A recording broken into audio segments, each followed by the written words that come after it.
Hello everyone, जैसे कि आप जानते हैं we have started our chapter that is lines and angles of class 9th।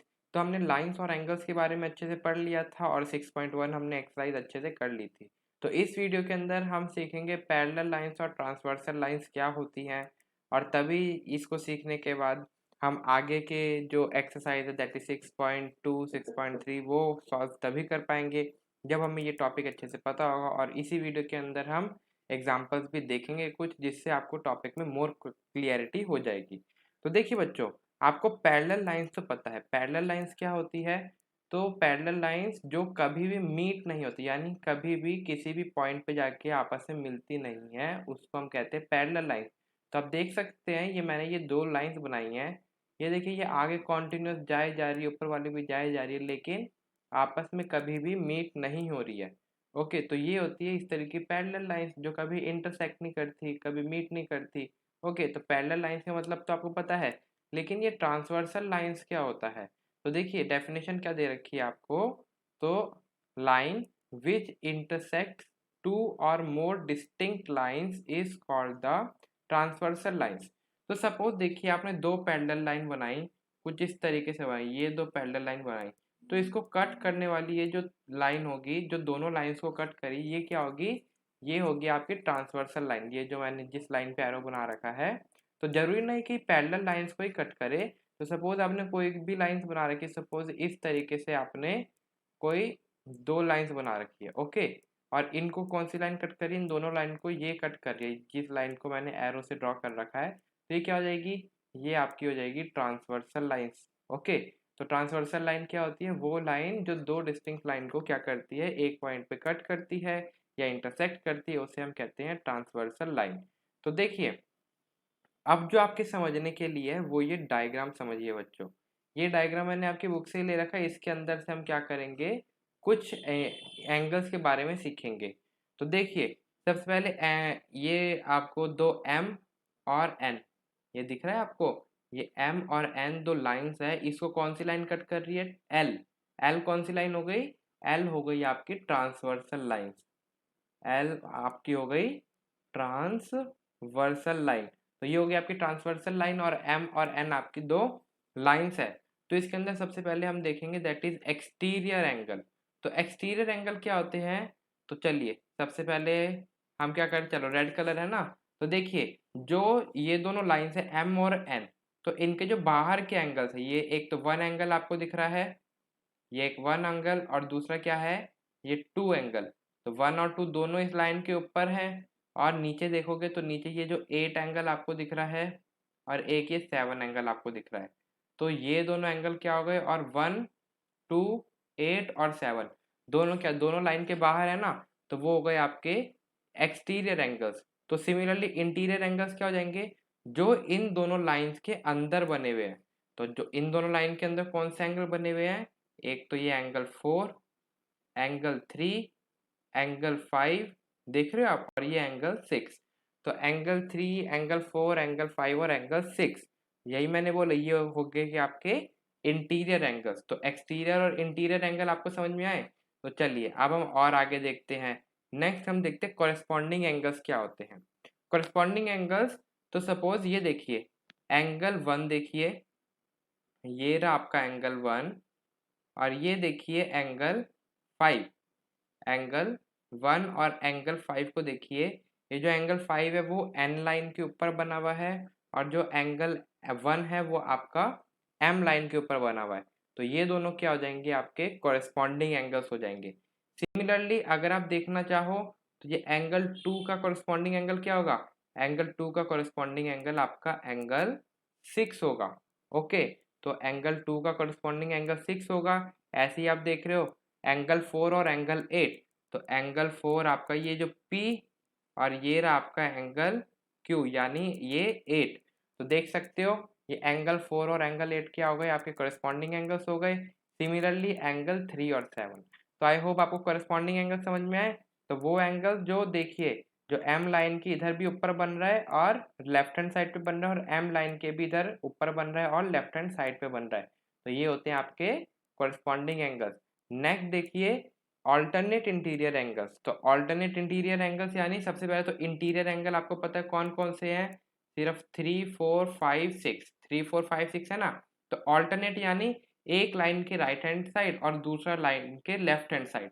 तो देखिए जो ये एंगल 3 है ये इंटीरियर एंगल है, तो इसका ऑल्टरनेट इंटीरियर एंगल यानी लाइन के दूसरी तरफ दूसरा एंगल कौन सा होगा, ये एंगल 5। तो एंगल 3 और 5 क्या हो गए आपके alternate interior angles. Okay, similarly आप ये देख रहे हो एंगल 4 और एंगल 6, तो ये होते हैं आपके ऑल्टरनेट इंटीरियर एंगल्स यानी अंदर के एंगल्स, लेकिन एक इस तरफ और दूसरा इस तरफ यानी लेफ्ट और राइट साइड होने चाहिए, ठीक है। सिमिलरली एक्सटीरियर एंगल कौन से हो गए, जो बाहर के एंगल्स है लेकिन लाइन के दूसरी तरफ है। तो सिमिलरली आप देखिए एंगल 1 और एंगल 7 क्या होंगे आपके ऑल्टरनेट इंटीरियर एंगल होंगे, और एंगल 2 और एंगल 8 क्या होंगे आपके ऑल्टरनेट इंटीरियर एंगल्स होंगे। तो इतना समझ में आया। नेक्स्ट डी देखिए, interior angles on the same side of the transversal.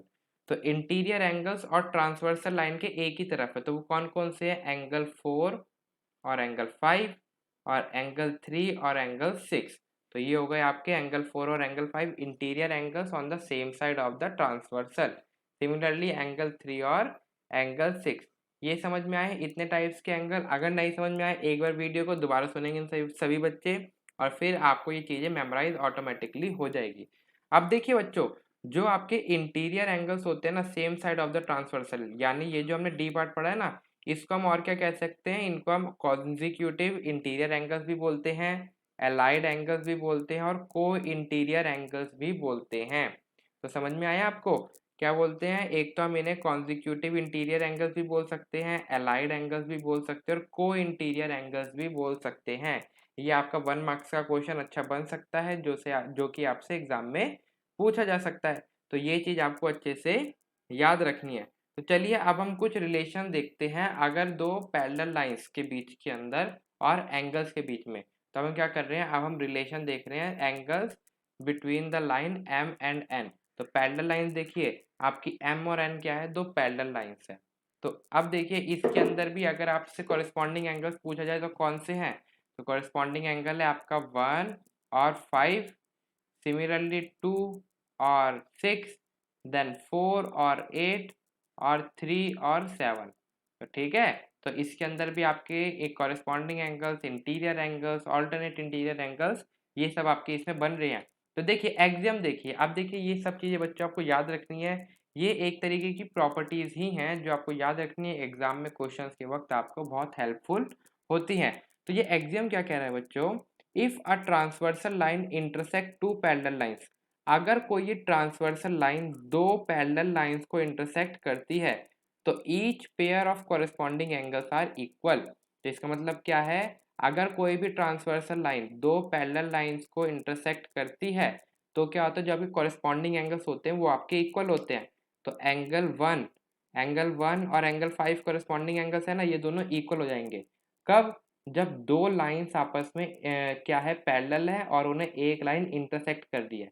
तो angle 5 is equals to angle 1 हो जाएगा। सिमिलरली एंगल 2 किसके इक्वल होगा, एंगल 2 आपका एंगल 6 के इक्वल हो जाएगा।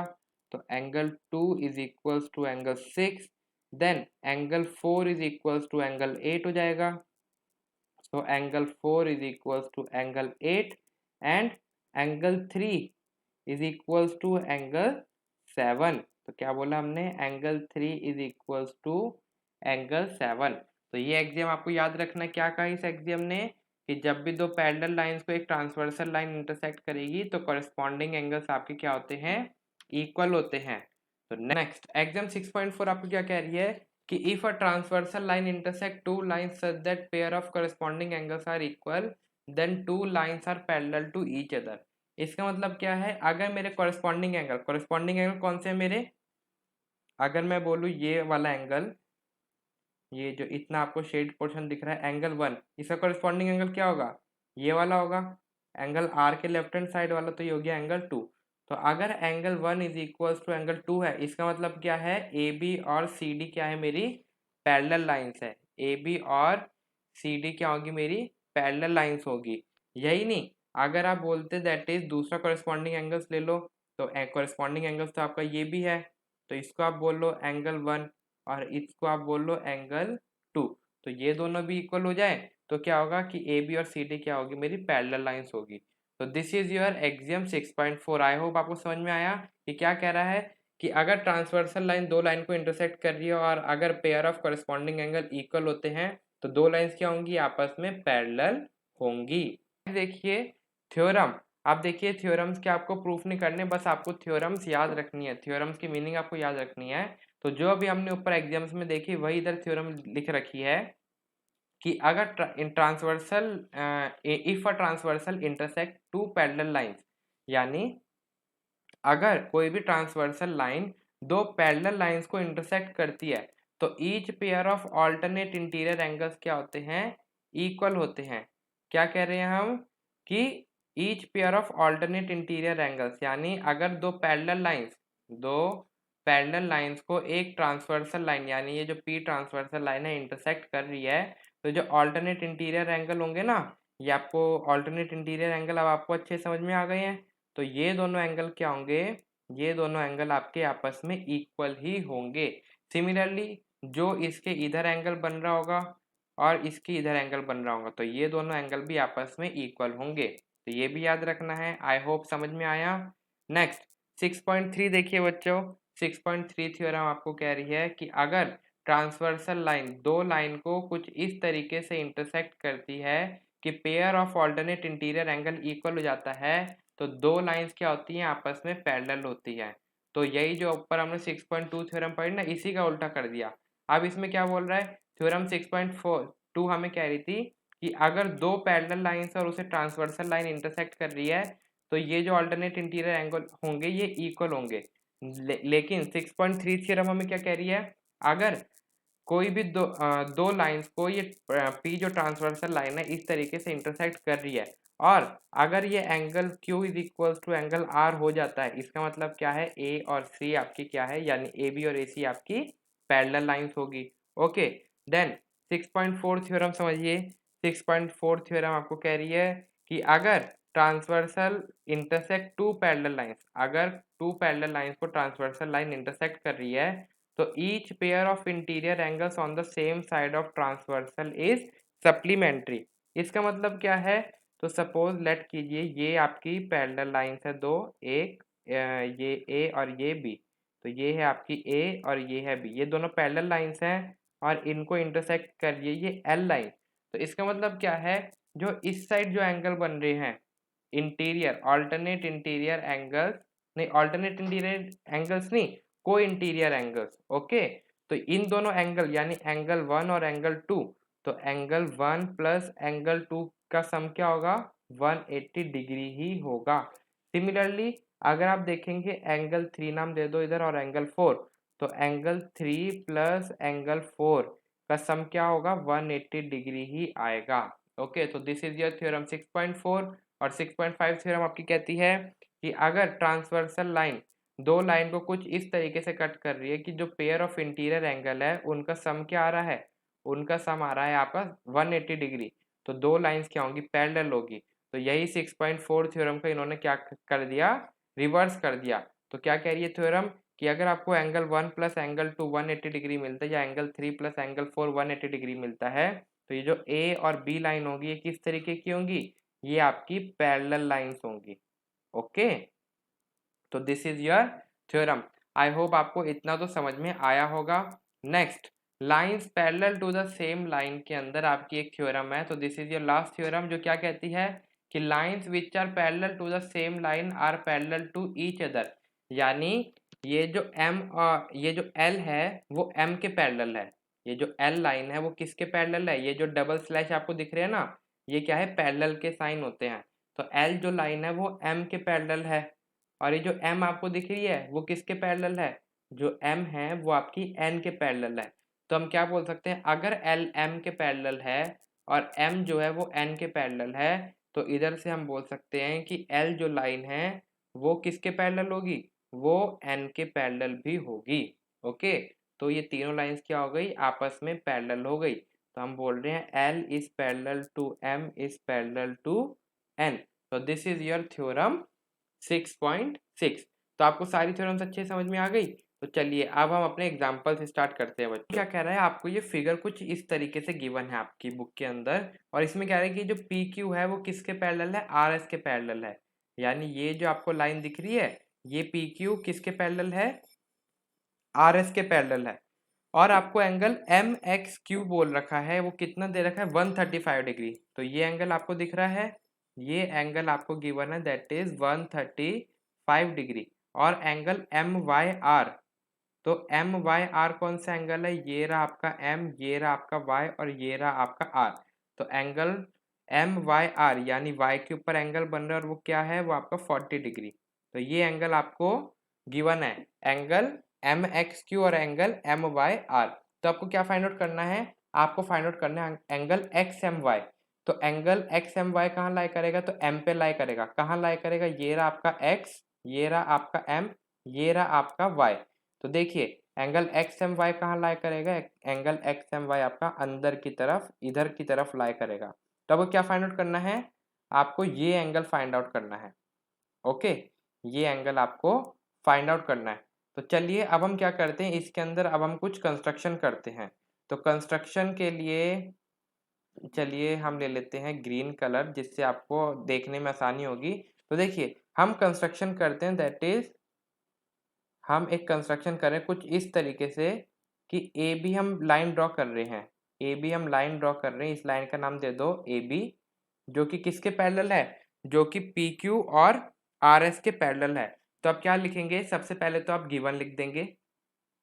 तो गिवन में आप क्या लिखेंगे, that is angle M X Q आपको गिवन है 135 डिग्री, और angle M Y R, M Y R आपको गिवन है 40 डिग्री, यही आपको गिवन है। देन आपको टू प्रूव, तो टू प्रूव यानी या आप प्रूफ की जगह लिख सकते हो टू फाइंड। तो आपको क्या फाइंड करना है, आपको फाइंड करना है एंगल एक्स एम वाई, ये एंगल आपको फाइंड आउट करना है।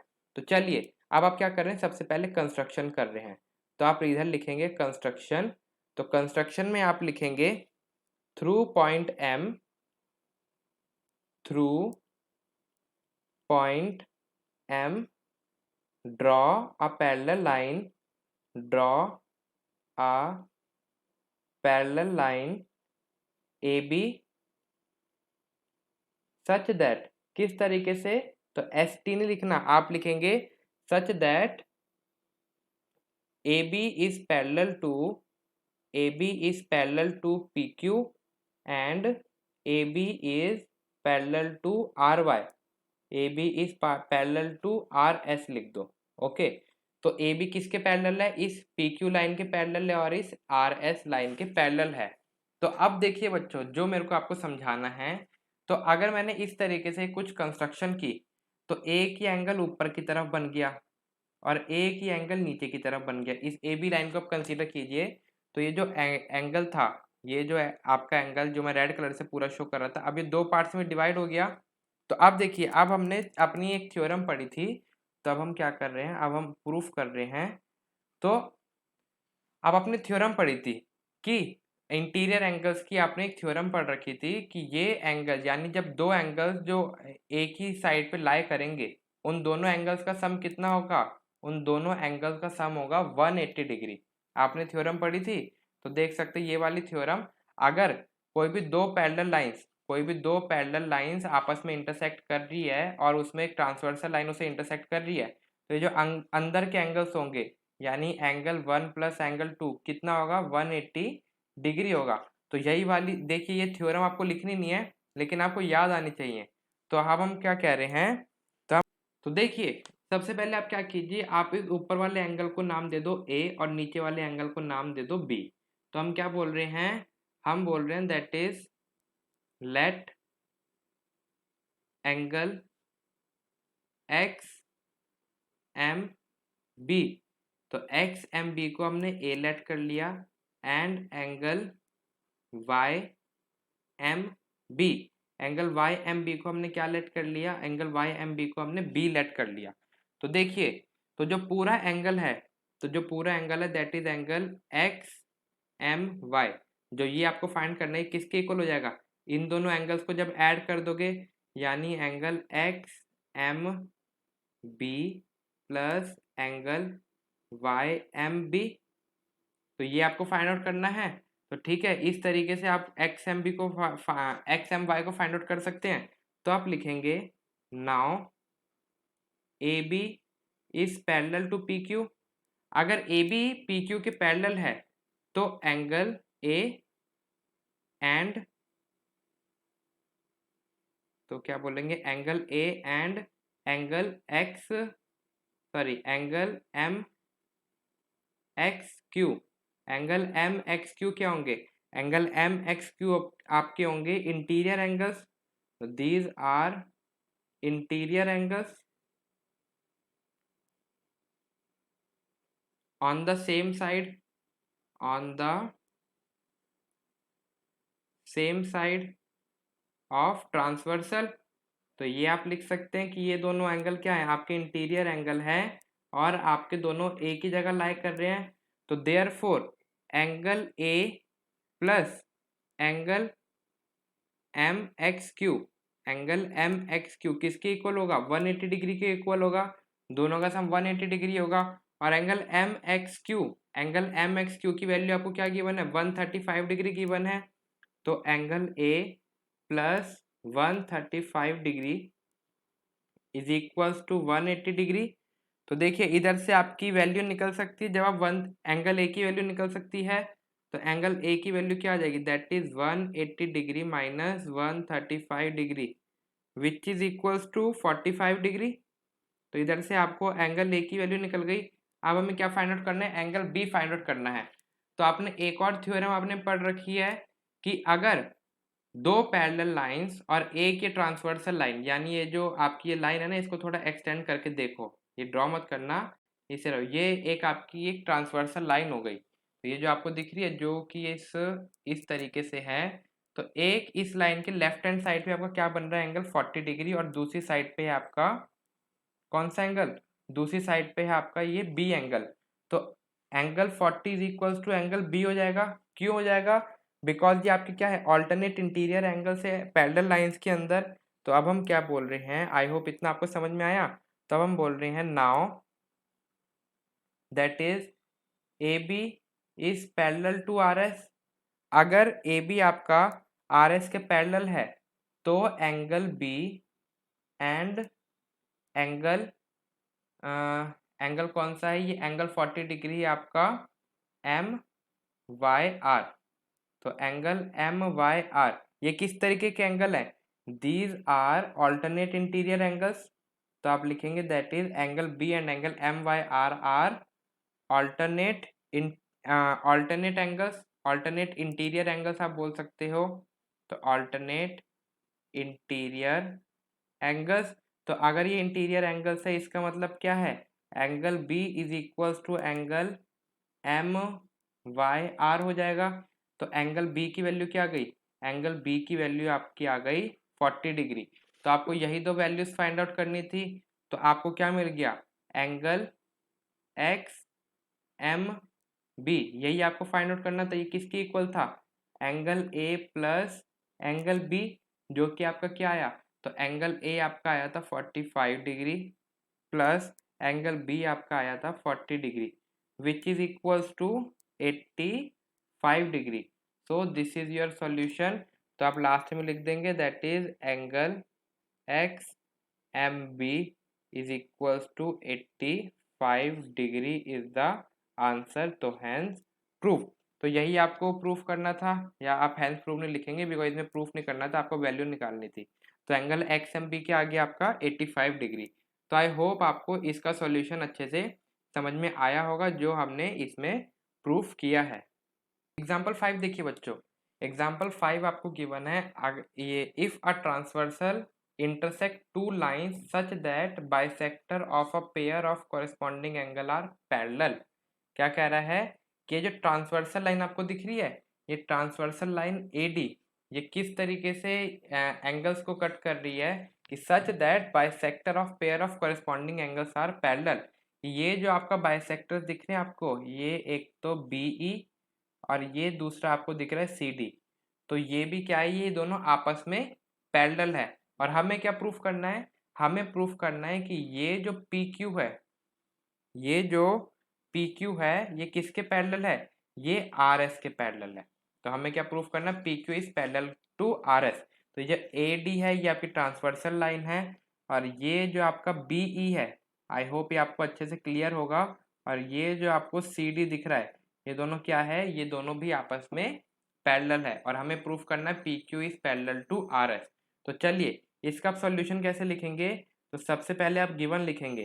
तो आपको गिवन में क्या है, आपको गिवन है that is A D is transversal, A D is transversal intersect, कैसे इंटरसेक्ट कर रही है, that intersect two lines P Q and are S. तो ए डी जो आपकी ट्रांसवर्सल लाइन है वो पी क्यू और आर एस को इंटरसेक्ट कर रही है। तो हमें प्रूफ क्या करना है, तो टू प्रूव, इसके अंदर हमें प्रूफ करना है that is P Q is parallel to R S. तो ये हमें प्रूफ करना है।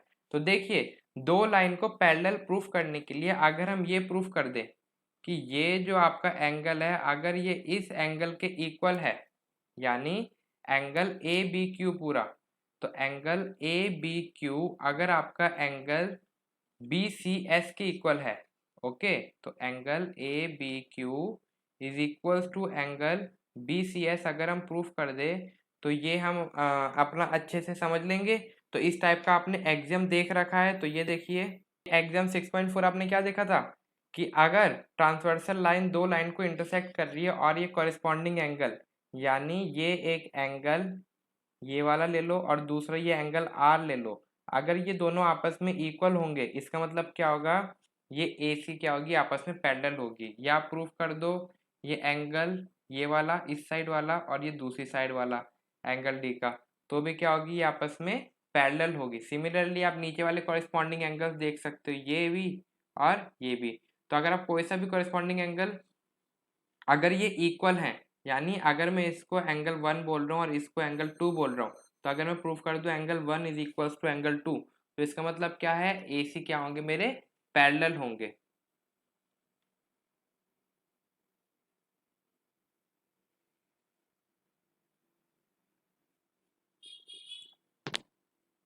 तो समझ में आया आपको एग्जाम। तो देखिए अब हम इसका प्रूफ स्टार्ट करते हैं। तो नाउ वी आर प्रूफिंग। तो देखिए हम लिखते हैं कि बीई, ये देखिए जो ये बीई आपको दिख रहा है, ये देखिए जो बीई है, तो बीई बाइसेक्ट, बीई कौन सा एंगल बाइसेक्ट कर रहा है, बीई बाइसेक्ट ये ए बी क्यू, ये जो एंगल आपको दिख रहा है बड़ा सा एंगल, ये पूरा एंगल बाइसेक्ट हो रहा है बीई से। तो BE bisect A B Q, जो बीई है वो ए बी क्यू को बाइसेक्ट कर रहा है, यानी दो इक्वल पार्ट्स में कट कर रहा है। तो इसका मतलब क्या हो गया, तो देखो ये जो इतना हिस्सा है ना ऊपर वाला हिस्सा, इसे आप क्या लेट कर लो, इसे आप एंगल 1 लेट कर लो। तो अगर ये एंगल 1 है तो ये एंगल भी 1 ही होना चाहिए, ओके। तो ये आपको बोल रखा है, तो हम बोल सकते हैं एंगल 1 किसके इक्वल है, angle 1 is equals to angle A B E. Angle 1 किस कौन सा एंगल है, ए बी और ई में, तो इनके बीच में ही तो पड़ रही है एंगल 1।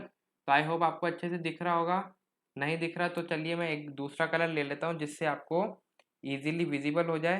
तो देखिए ये है आपका एंगल 1, आई होप आपको अच्छे से क्लियर होगा। तो एंगल 1 ए बी ई के इक्वल है, और ए बी ई एंगल किसके इक्वल है, ए बी ई जो ये आपका एंगल है, जो ये आपका एंगल 1 है वो इसके भी इक्वल है। और ये एंगल कौन सा है, ये एंगल ई बी क्यू है, तो is equals to angle E B Q. तो आप एंगल 1 को क्या लिख सकते हो, तो ये जो एंगल 1 है आपका, तो ये जो एंगल 1 है आपका, ये इस पूरे एंगल यानी ए बी क्यू, ये पूरे एंगल का आधा है ना, तो एंगल का ये पूरा आधा है, तो हम इसे लिख सकते हैं half of angle A B Q. लिख सकते हैं बच्चों कि नहीं लिख सकते, लिख सकते हैं। तो सिमिलरली जैसे हमने एंगल 1 को half of angle A B Q लिख दिया, तो सिमिलरली अगर हम इसको बोल दें इतने पार्ट को, इसको हम बोलते हैं एंगल 2, तो इसको हम बोल सकते हैं half of angle B C S, because ये पूरे एंगल का आधा ही तो है इतना पोर्शन ऊपर वाला। तो हम क्या बोल रहे हैं, सिमिलरली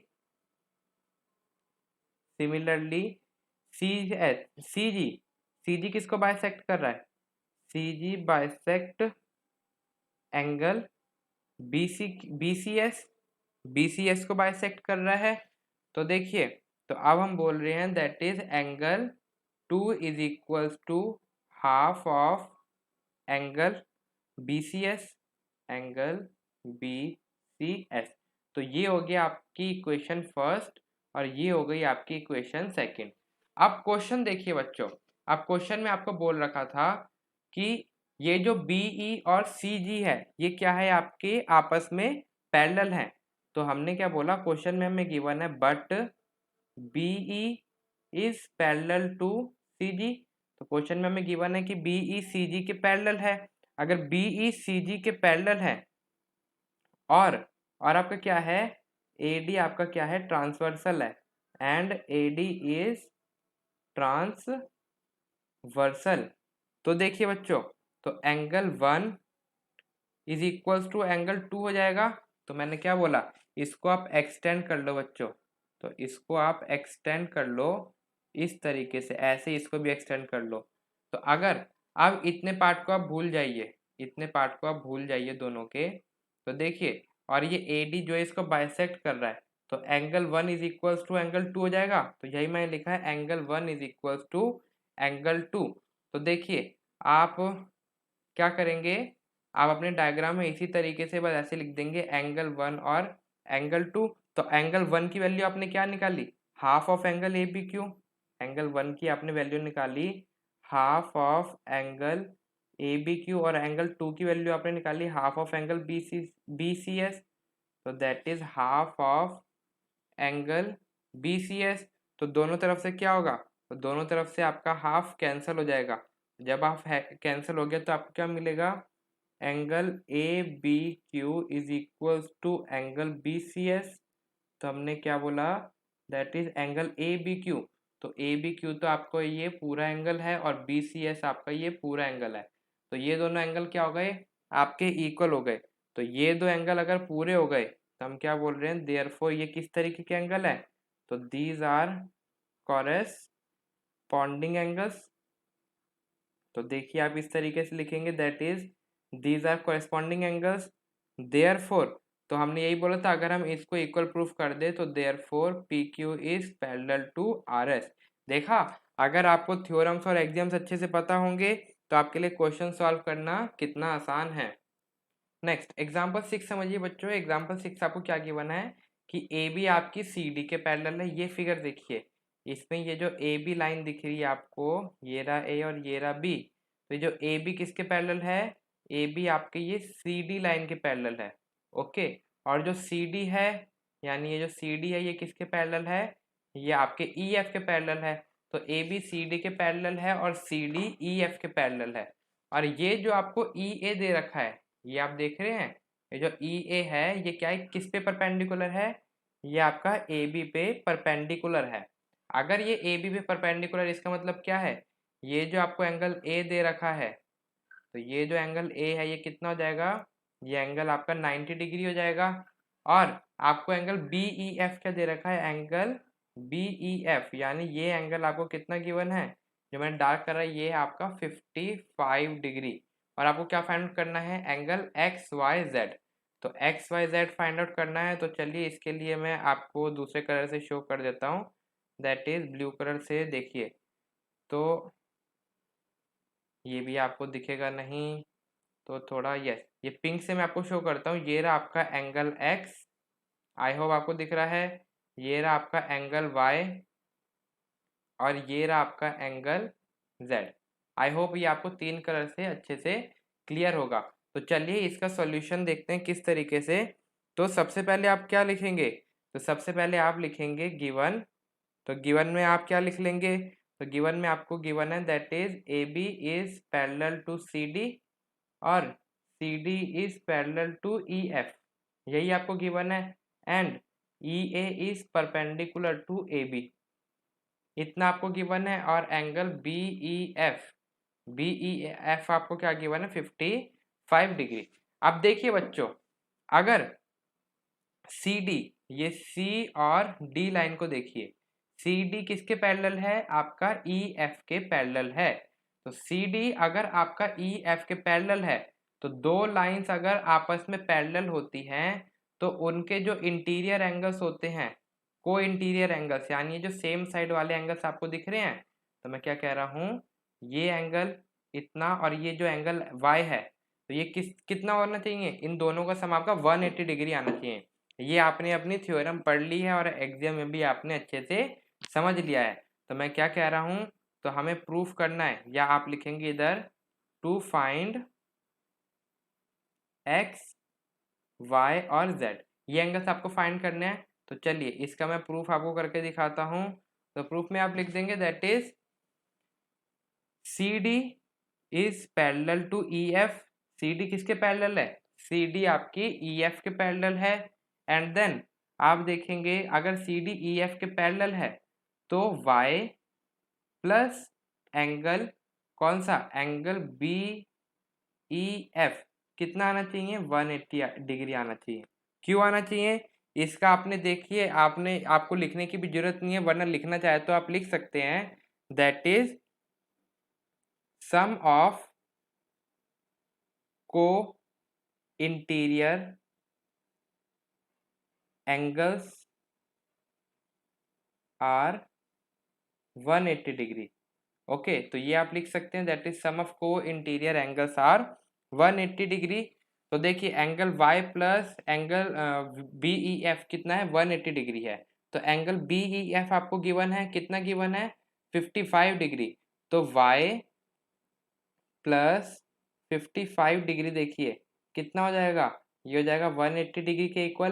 तो इधर से आपको एंगल Y तो मिल जाएगा easily, that is 180 degree minus 55 degree which is equals to 180 minus 55 करेंगे तो आपको मिलेगा दैट इज 125 डिग्री।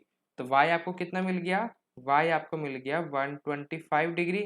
तो अब देखिए, अब ये जो आपकी AB लाइन है ये किसके पैरेलल है? ये आपकी CD के पैरेलल गिवन है। तो अगर दो लाइंस आपस में पैरेलल होती हैं तो उनके कॉरेस्पॉन्डिंग एंगल्स क्या होते हैं? उनके कॉरेस्पॉन्डिंग एंगल्स इक्वल होते हैं। तो ये जो एंगल X है ये किसके इक्वल होगा? ये एंगल Y की इक्वल हो जाएगा। तो हम क्या बोल रहे हैं? AB is parallel to CD। अगर AB CD के पैरेलल है तो X is equals to Y हो जाएगा। क्यों हो जाएगा? Because they are corresponding angles. क्या लिख देंगे आप? Because they are corresponding angles. Reason लिख दिया आपने। तो चलिए वेरी गुड। तो एंगल Y क्या है आपका? 125 डिग्री। तो X भी क्या आ जाएगा आपका? तो X भी आ जाएगा आपका 125 डिग्री। तो X आपको क्या मिल गया? X आपको मिल गया 125 डिग्री। आई होप आपको ये अच्छे से समझ में आया होगा। अब आपके लिए क्या रह गया? अब आपके लिए रह गया दैट इज एंगल Z। तो एंगल Z समझने के लिए सबसे पहले जो मैं आपको समझाना चाह रहा हूँ वो समझिए। तो अभी हमने बोला कि AB जो है वो किसके पैरेलल है? CD के। और जो CD है वो किसके पैरेलल है? EF के। तो मैंने बोला that is AB is parallel to CD और CD is parallel to EF। तो अगर AB CD के पैरेलल है और CD EF के पैरेलल है तो AB पैरेलल टू EF हो जाएगा। ओके, तो यही आप लिखेंगे। तो चलिए मैं इधर से इसका सॉल्यूशन लिखता हूँ। तो अब इसके आगे का पोर्शन मैं इधर से लिख रहा हूँ। ओके बच्चों, ताकि आपको फिगर भी अच्छे से क्लियर हो। That is AB is parallel to CD and CD is parallel to EF। CD किसके पैरेलल है? EF के। तो therefore AB is parallel to EF। तो AB किसके पैरेलल हो जाएगा? AB आपके EF के पैरेलल हो जाएगा। तो अगर दो लाइंस आपस में पैरेलल है, आप क्या कीजिए, अब इस वाली ट्रांसवर्सल लाइन को आप भूल जाइए। इस वाली ट्रांसवर्सल लाइन को भूल जाइए और ये AB को कंसीडर कीजिए। तो AB को कंसीडर कीजिए और ये जो आपकी ट्रांसवर्सल लाइन है इसे भूल जाइए। तो अभी हमने बोला कि को इंटीरियर एंगल्स का सम क्या होता है? 180 डिग्री होता है। तो अगर मैं ये AE को ट्रांसवर्सल लाइन ले लूँ तो ये एंगल मेरा और ये पूरा एंगल कितना होगा? इन दोनों का सब मेरा 180 डिग्री होगा कि नहीं होगा? तो मैं क्या कह रहा हूँ कि ए बी मेरा किसके पैरेलल है? ई एफ के पैरेलल है। तो ए बी अगर मेरा ई एफ के पैरेलल है तो एंगल ई ए बी, तो चलिए इधर से आप एंगल देखिए, तो एंगल ई ए बी ये है, that is 90 degree, plus angle, ये वाला एंगल क्या हो जाएगा? एंगल ए ई एफ, तो एंगल ए ई एफ क्या होगा आपका? 180 डिग्री होगा। क्यों होगा? आप इसका रीजन लिख सकते हैं, यही सेम रीजन आप लिख देंगे, that is sum of co interior angles are 180 degree. तो ये आप रीजन लिख सकते हैं। देन अब आप देखिए, तो रीजन आपको लिखना इधर जरूरी है, मस्ट है, तो आप ये रीजन इधर जरूर लिखेंगे। देन अब एंगल ई ए बी कितना गिवन है आपको? 90 डिग्री गिवन है, तो ये आपने लिख दिया 90 degree, plus angle A E F, तो ए ई एफ आपका ये पूरा एंगल है, और ये पूरा एंगल किसके इक्वल है? एंगल जेड प्लस 55 डिग्री, तो ये आप लिख देंगे जेड प्लस 55 डिग्री कितना है? That is 180 degree. तो 90 plus 55 plus Z is equal to 180 degree. तो इधर से आप z देखेंगे क्या हो जाएगा? 180 माइनस 90 माइनस 55 डिग्री, तो आपको z मिल जाएगा, दैट इज 35 डिग्री। तो दिस इज योर आंसर। तो आई होप आपको अच्छे से समझ में आया होगा कि हमने किस तरीके से इसका सॉल्यूशन फाइंड आउट करा है। तो अगर समझ में नहीं आया तो बच्चों मैं रिकमेंड करूंगा एक बार वीडियो को जरूर देखिए और पॉज करके जरूर सुनिए, आपको ये समझ में अच्छे से आ जाएगा। तो अगर वीडियो में मज़ा आया तो please like this video and share this with your friends, and thank you for watching this video and have a good day. Okay, और आप मेरे से अपने डाउट्स पूछने के लिए टेलीग्राम चैनल पे भी जुड़ सकते हैं, जिसका लिंक मैं डिस्क्रिप्शन में डाल दूंगा। आप उधर से ज्वाइन होके भी मेरे से अपने डाउट्स पूछ सकते हैं।